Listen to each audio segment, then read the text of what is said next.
देश में हिंदू मुस्लिम बहुत हो रहा है, लेकिन अब आप देखिए शाहीन बाग की तस्वीर।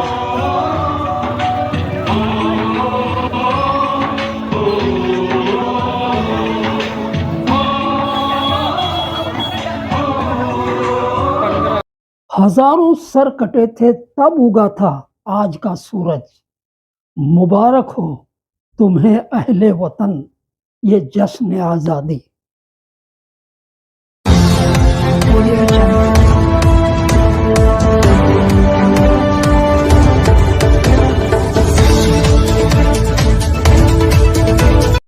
हमारे खून से महका है मुल्क का गुलशन।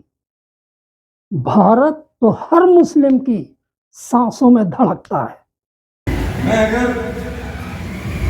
खवातीन की बात करूं, इन खवातीन के जब तस्करा किया जाता है तो उसमें बेगम हजरत महल का तस्करा होता है, रानी लक्ष्मीबाई का तस्करा होता है, लेकिन वहीं पे जीनत महल का तस्करा नहीं होता, भी अम्मा का तस्करा नहीं होता। इसी तरह से बड़ी अहम खवातीन बहादुर शाह जफर जो स्कूल के आखिरी ताजदार थे, उनकी अहलिया जो उनका रोल रहा है उसको कोई याद नहीं करता। मौलाना आजाद की अहलिया जिन्होंने तो रोल अदा किया है आजादी की जंग में, उनको कोई याद नहीं करता।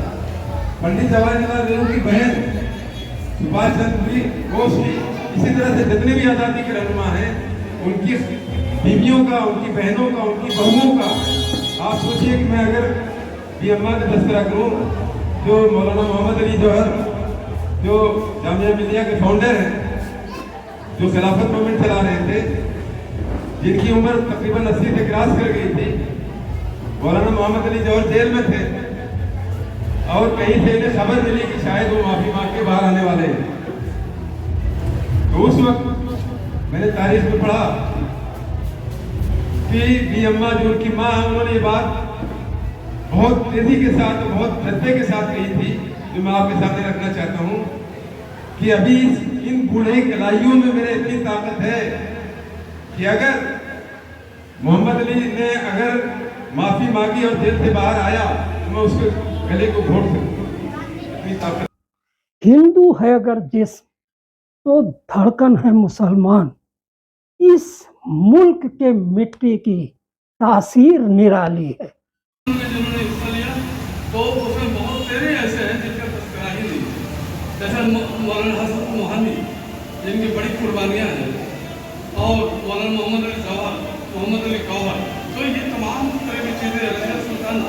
और ये अगर देखा जाए तो सही बात तो ये है कि आज़ादी लेने वाले हम ही हैं, और हम ही से कहा जाता है कि मुल्क नहीं। जब चमन को लहू की जरूरत पड़ी सबसे पहले ये गर्दन हमारा, फिर भी कहते हैं हमसे याद है ये वतन है हमारा तुम्हारा नहीं। जिसने लहू से सींचा है भारत को, उसी से गद्दार मांगते हैं वफादारी का सबूत। अपने कुर्बानियों के साथ साथ हमारी जो महिलाएं थी, हमारी जो बहनें थी, उनकी हिस्सेदारी बराबर गई और कदम से कदम मिलाकर, कंधे से कंधा मिलाकर तो वो चली, तो उन्होंने वही मौका दिया। आप लोगों से भी मैं ये कहना चाहती हूँ, जितने मेरे भाई यहाँ बैठे हुए हैं, मैं सबसे ये गुजारिश करना चाहूँगी कि जहाँ भी आप जाएं, अपनी बीवियों को, अपनी बहनों को, अपने बच्चों को भी साथ में लेकर जाएं, ताकि वो जाने आज के हालात को, मौजूदा जो सूरत हाल चल रहे हैं उससे भी वो आगाह हूँ, हमारे देश के अंदर क्या चल रहा है उससे भी वो आगाह हूँ, हमारी जिम्मेदारियाँ क्या है वो उनसे भी वाकफियत होनी चाहिए। अगर वतन के दोनों बेटे हैं, जफर भी चंद्रशेखर भी, शहादत दोनों ने दी है, कुंवर सिंह हो या टीपू हो। 1857 इसमें आज़ादी की पहली जंग लड़ी गई, और जो राजा रजवाड़े थे, हिंदुओं के पास, मुस्लिमों के पास जो राजा थे, कितनी ताकत नहीं थी, इन तमाम लोगों ने बहादुर शाह जफर को अपना सरदार बनाया और कहा कि बस आप ही की रहनुमाई में हम लोग आगे बढ़ाएंगे। लेकिन होके हवा का जानते गद्दार होते हैं, हम कामयाब नहीं हो सके। लेकिन अगर देखा जाए तो 1857 ईस्वी से जो जद्दोजहद का सिलसिला चलता आ रहा था, चलते चलते चलते क्या हुआ कि 1947 में अंग्रेज मजबूर हो गए, अंग्रेजों को मजबूर कर दिया गया कि हमारे मुल्क को छोड़ दें। छोड़ने के बाद मुसलमान को लिबरेशन हो गए, इनके अंदर की वो भाईचारे की तालीम दी गई है इस्लाम के अंदर, तो इन्होंने मतलब कि काफ़ी उसमें पैदा कर दी और नतीजा क्या हुआ कि हिंदुस्तान में जो हुकूमत सेकुलर स्टेट कहा गया, हिंदुस्तान की जो हुकूमत हुई उसको सेकुलर स्टेट कहा गया। सेकुलर का मतलब लादीन, जहाँ कोई मजहब नहीं होता है और हर मजहब को आसानी होती है कि वो अपने अपने पैगाम को पहुँचाए और अपने अपने रिचुअल्स पर अमल पैरा। ये सिलसिला चलता रहा।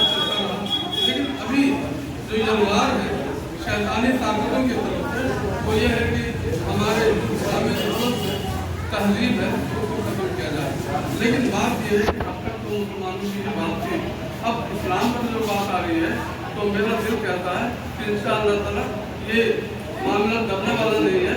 और इस्लाम की फितरत में कुदरत ने लचक दी है, इस्लाम की फितरत में कुदरत ने लचक दी है, उतना ही ये उभरेगा जितना कि दबाओगे। जैसे आते हैं हमें तड़पाते हैं, कुछ भी आती है पूछे जाती है कि घर कब आओगे, कि घर कब आओगे, लिखो कब आओगे।